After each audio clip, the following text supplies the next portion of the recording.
So we're going to talk some about Parkinson's disease. You're involved in the conference at the present time? We are. Where's the conference? In Portland, Oregon.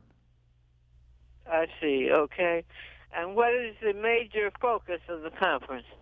Well, the major focus on the conference is Parkinson's disease, and what makes this conference unique is this is a conference that's attended not only by physicians, but also by allied healthcare professionals, and what's really exciting is patients, and it's the largest conference of its kind in the world.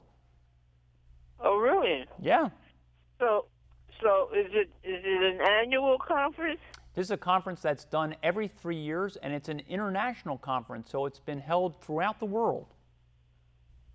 I see, okay. And what would you say is the major focus of the conference? Well, the major focus, the major focus at this conference really is on patients. So all sorts of different aspects of patients. And the major thing that I'm focusing on while I'm here is on Parkinson's disease psychosis. So a lot of patients, a lot of folks think about Parkinson's disease, they just think about the tremor and the rigidity in the gait, and they don't realize that Parkinson's disease isn't just about motor issues, but it's about non-motor issues as well. And one of the most devastating and common non-motor issues is Parkinson's disease psychosis. And by that I mean the hallucinations and the delusions that folks with Parkinson's disease may suffer from. There are about 1 million people in the United States right now who have Parkinson's disease, and we believe that up to 50% of them are going to experience either hallucinations or delusions at some point during the course of their disease. So this is a really common but frequently not discussed condition. I see. And you say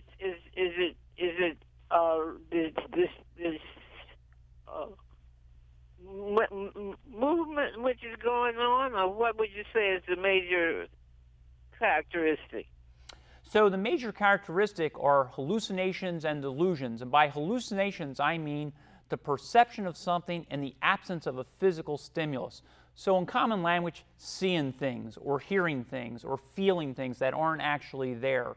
And in Parkinson's disease psychosis, these hallucinations generally begin with what we call so-called benign hallucinations, which are hallucinations that initially are not that disturbing. And typically a patient might see a little child or animals in their home, and they even have insight into it. So they realize, oh, I'm just seeing that, they're not there.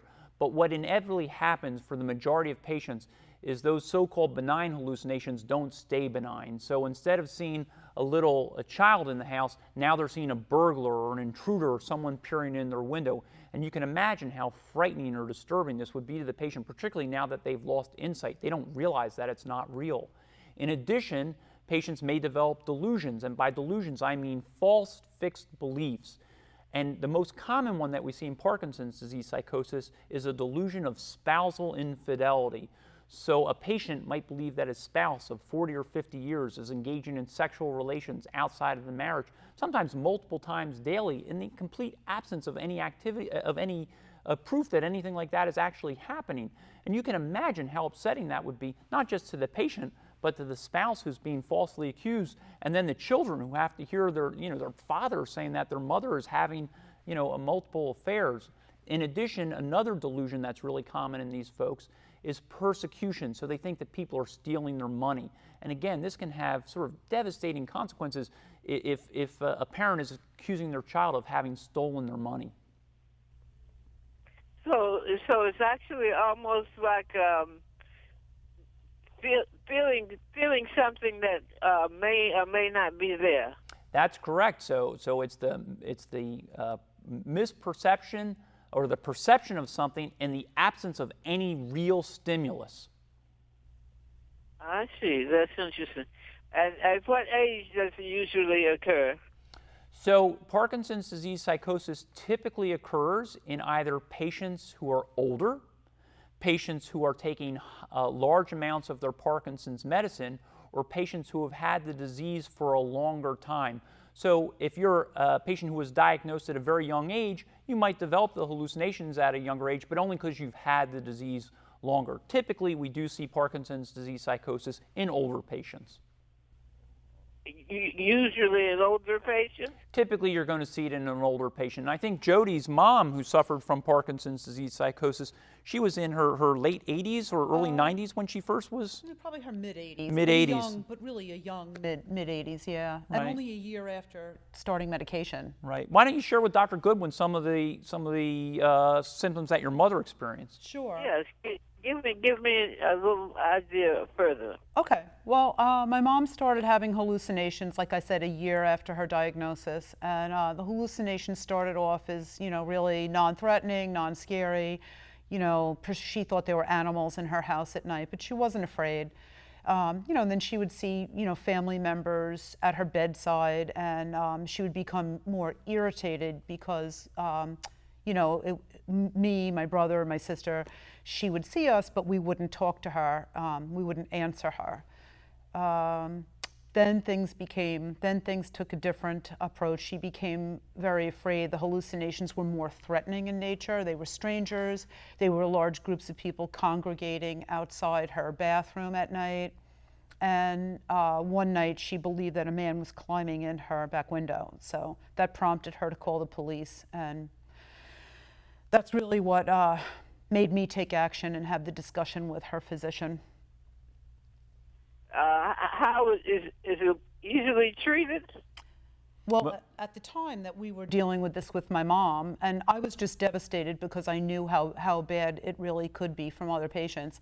At the time, I did not know that there was a medication available. So I'm very grateful that I did take her to the doctor, because there now is a medication that's available. My mom takes it, and it's been very effective for her. So Dr. Goodwin, what happened was Jody's mother went into a study, and it was a study on a drug called Nuplazid. And based on that study, the drug was approved this summer by the FDA for the treatment of the delusions and hallucinations associated with Parkinson's disease. And so another interesting thing about this drug is that it doesn't worsen the patient's motor symptoms. So you can treat the psychotic symptoms without worsening the patient's motor symptoms. This drug is made by a company called Acadia, and I'm actually here this morning on behalf of Acadia to hopefully raise awareness about Parkinson's disease psychosis, so that patients know if they're experiencing hallucinations or delusions, they're not crazy. It's part of their disease, and they need to let their doctor know about this, particularly now that we have an FDA approved treatment for these symptoms. I see. Okay. And is it traditional to use the term Parkinson's disease? How do we distinguish Parkinson's disease from hallucinations and delusions from Parkinson's disease? So the delusions and hallucinations seen in Parkinson's disease typically are a little different from the types of delusions and hallucinations that you see in other disease conditions. So what I would say there is to make sure that your loved one is seeing a neurologist or a movement disorder specialist who is a neurologist who's trained specifically in Parkinson's disease, has advanced training.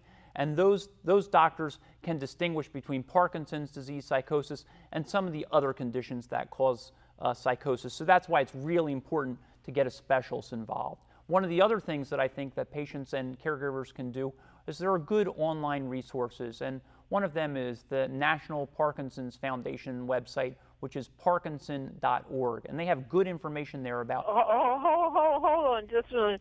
The National Parkinson's Foundation. Okay. And the website is parkinson.org. Okay. And there's good information.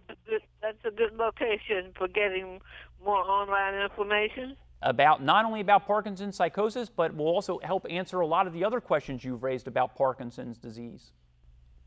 I see. Okay. Well, I certainly enjoyed talking with both of you and getting more information for my Health Power audience about, I'm going to say, hallucinations and delusions related to Parkinson's disease. Thanks so much for letting us share this information, Dr. Goodwin. Thank you. Okay, it was good talking to both of you. Thanks.